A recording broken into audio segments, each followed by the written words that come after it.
ஓம் சிவாய நம. ஐயா வணக்கம் ஐயா. ஐயா வணக்கம். குருவே நம சிவாயம். மனமே குரு, மௌனமே இறைநிலை, ஆத்ம வணக்கம். ஐயா இப்போ பார்த்தீங்கன்னா திருவண்ணாமலைன்னு சொல்றாங்க. எதனால அந்த பேர் திருவண்ணாமலைங்கிறது வந்தது? அதாவது திரு அண்ணாமலை, திரு அண்ணாமலை, உண்ணாமலை அம்மன் அப்படின்னு சொல்லக்கூடிய அங்க தெய்வத்துக்கு ஒரு பேர். அந்த மலை என்பதுதான் நம்ம காதி தெய்வத்துக்கு பிரம்மாவுக்கும் விஷ்ணுவுக்கும் தீப்பலம்பா இருந்து காட்சி கொடுத்த இடம்.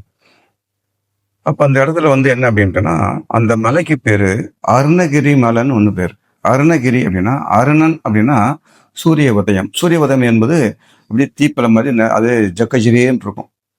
கிரினா மலை. அப்ப அந்த மாதிரி அந்த அந்த சிகப்பா அந்த மலை இருந்துச்சு. அதான் அருணகிரி மலை.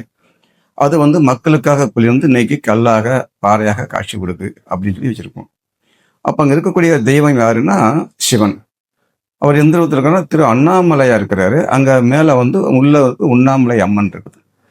இப்ப எதுக்காக இது இந்த மாதிரி பௌர்ணமிக்கு இந்த கிரிவலம் சுத்தணும், அங்க மக்களுக்கு என்ன கிடைக்கி, இதெல்லாம் பார்க்க போகும்போது, அப்ப புராணம் என்னதான் இருந்தாலும் பெரியவங்க புராணத்தை சும்மா எழுதி வைக்கல. அதாவது பாமர மக்களுக்கு புராணமாகவும், இதே ஆத்மீக அன்புகளுக்கு மெய் உணர்வாகவும் அதை சொல்லி வச்சிருக்காங்க. அப்படிங்கும்போது அந்த திரு அண்ணாமலை சுத்தனம். அண்ணாமலை என்பது என்ன அப்படின்னா, நம்ம உடம்புல அதாவது என்ன சொல்லுவாங்கன்னா, ஷான் ஏர்னா முளம் சறுக்கும் அப்படிம்பாங்க. ஷான் ஏர்னா முளம் சறுக்கும் அப்படிம்பாங்க.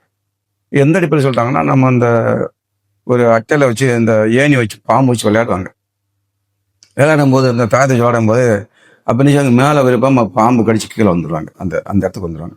அதுபோல் அந்த தவமும் பார்த்துக்கோ, ஒவ்வொரு படியாக மேலே மேலே போய்கிட்டு இருப்போம். திடீர்னு என்ன செய்யும், கீழே இறங்கிடுவோம். அப்ப அந்த அண்ணாமலைன்னு சொல்லக்கூடிய தொண்டைக்கு மேல, அதாவது கழுத்துக்கு மேல போயிட்டோன்னா நம்ம தப்பிச்சிடலாம்.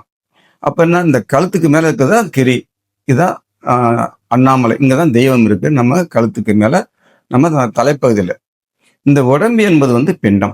அப்ப இந்த உடம்புல இருந்து நம்ம என்ன செய்யணும், படிப்படியா தவத்தை பண்ணி முன்னேறி நம்ம அந்த கண்டத்தை தாண்டி உள்ள போகும்போது, அண்ணாக்குக்கு மேல போகும்போது அந்த சிவனை பார்க்கலாம். அதாவது அண்ணாமலை அப்படிங்கும்போது அந்த இடத்துக்குள்ள போகும்போது அங்க தீப்பழம் அங்கதான் கிடைக்கும். அந்த தீப்பழமை பார்த்து அங்க குளிர்ந்த போது அங்க உண்ணாமலைன்னு சொல்லக்கூடிய அம்மன், அங்க அந்த சக்தி நமக்கு அமுதம் கொடுப்பான்னு அர்த்தம். அப்ப இந்த தவத்தை பண்ணி அண்ணாமலைக்கு மேல போய், அதாவது உண்ணாக்கு மேல அண்ணாக்குல போய் தவம் பண்ணி அங்க அமுதம் சாப்பிட்டு அந்த அமுதம் உடம்பெல்லாம் நமக்கு பண்ணும்போது அது குளிர்ச்சியாகி நாமளே அந்த ஒரு நெருப்பா இருந்து அந்த நெருப்பு அப்படியே குளிக்கும் போது அது ஒரு பெருந்த நிலையை காட்டும். இதுதான் சிவநிலை என்பது. அதான் உண்ணாமலை மலை. உண்ணாமலே பால் சொல்லக்கூடிய இடம் உண்ணாமலை அம்மன் அப்படிமாங்க. இது நம்ம சித்தர்கள் நமக்காக மெய்யன்பர்களாக சொல்லக்கூடியது.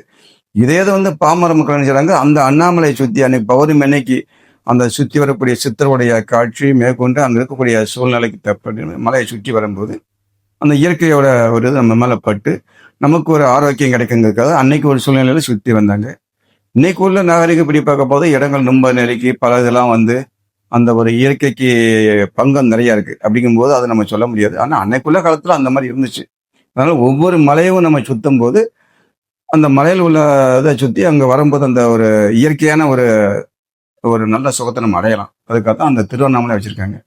இன்னைக்கு நம்ம திருவண்ணாமலைக்கு மாசம் அந்த பௌர்ணமிக்கு போகும்போது அங்க உட்கார்ந்து அந்த உண்மையை பார்த்தா நமக்கு அந்த காட்சி, நமக்கு அந்த உணரக்கூடிய தன்மை நமக்கு கிடைக்கும். அதனாலதான் திரு அண்ணாமலை, அண்ணாமலை உண்ணாமலை அம்மன் அப்படிங்கிறது. நம்ம தவத்தை நம்ம உடம்புக்குள்ளேயே தவத்தை பிடிக்கிறத அவங்க கயிற்றிருக்காங்க. அப்ப அங்க 8 லிங்கம், சிவலிங்கம் 8 லிங்கம் இருக்கும் அப்படிம்பாங்க. அப்ப 8 அஷ்ட சித்துக்கள் அப்படிங்க, அஷ்ட சித்துக்கள் அடிமா, அஷ்ட திசைகள் அடிமாங்க. அப்ப அதை சுத்தி வரும்போது, முறைப்படி சுத்தி வரும்போது அந்த மலையை மலை என்பது நம்ம உடம்புல இருக்கக்கூடிய அந்த சகஸ்கார நிலைய வாசியோக முறைப்படி அப்படி சுத்தி பார்க்கும்போது 8 வகை லிங்கம், அதாவது அட்டமா சித்துக்கள் நம்மளும் பெற முடியும். நம்மளும் பெற்று அந்த பிரம்மா விஷ்ணு பார்க்கக்கூடிய காட்சி, அவங்களே பார்க்க முடியாத காட்சியை நாம் இறைவனா இருந்து பார்க்கலாங்கிறதுக்காக தான் அதை சொல்லி வச்சிருக்காங்க. அதான் திரு அண்ணாமலை. அந்த தீபம் நம்ம தவத்துல பார்க்கக்கூடிய காட்சி, அதைத்தான் நம்ம வெளிப்புறமா இன்னைக்கு தீபத்தை ஏற்றி காமிக்காங்க. இதுதான் திரு அண்ணாமலையுடைய ரகசியம்.